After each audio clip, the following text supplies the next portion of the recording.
Welcome back, Storytimers. Today's read aloud is Whiskers Finds His Luck by Shana Gorian. In a quiet little town on a hill over yonder stood a cat named Whiskers who loved to wander.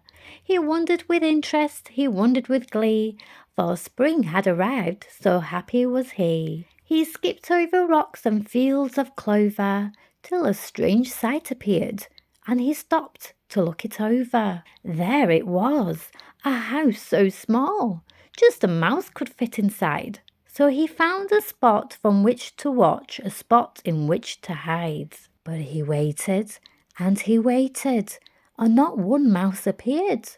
Instead, to his surprise, came a wee man with a beard. But plain and ordinary this little man was not.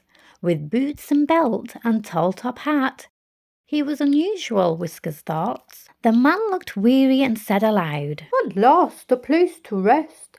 I hope the owner of this house won't mind me as a guest." Whiskers quickly leaped out, and the man stopped with a jump. Then suddenly a trapdoor fell and landed with a thump. "What was that?" said Whiskers, as his eyes flew open wide. "Be careful, it's the trap."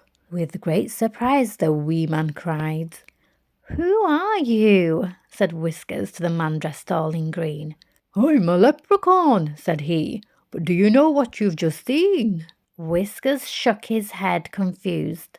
So the leprechaun sat, then explained what he meant quite in detail to the cat, that the house was a trap. If he'd step through its door, he'd be stuck there like a prisoner and could come out never more. That a child would have come and taken him home, where he'd be forced to live forever like a simple garden gnome. "If you hadn't come along, I would have been tricked.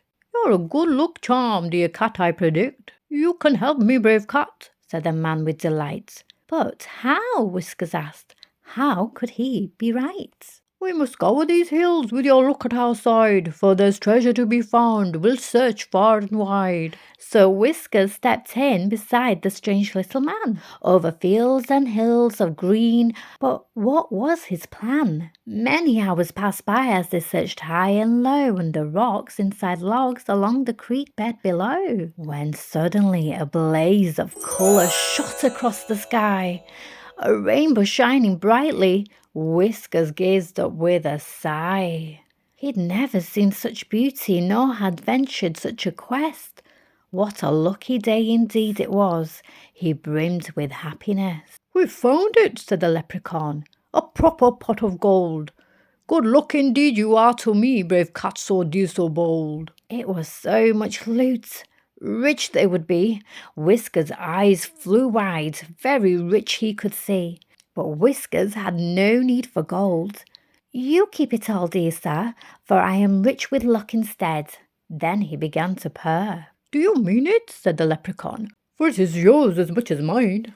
Whiskers gave him a nod, and the leprechaun said, "And you're a very rare feline. True luck will follow wherever you go, and happiness as well. I thank you kindly, dear sweet cat, as I bid to you farewell." So Whiskers meowed and turned to leave, a smile upon his face. He'd seen new things and made a friend which nothing could replace. What a strange spring day he'd come to know. What a curious day he'd spent. But best of all, he'd have good luck no matter where he went. The end. Thank you for listening, and don't forget to like and subscribe, and I'll see you next time. Bye-bye.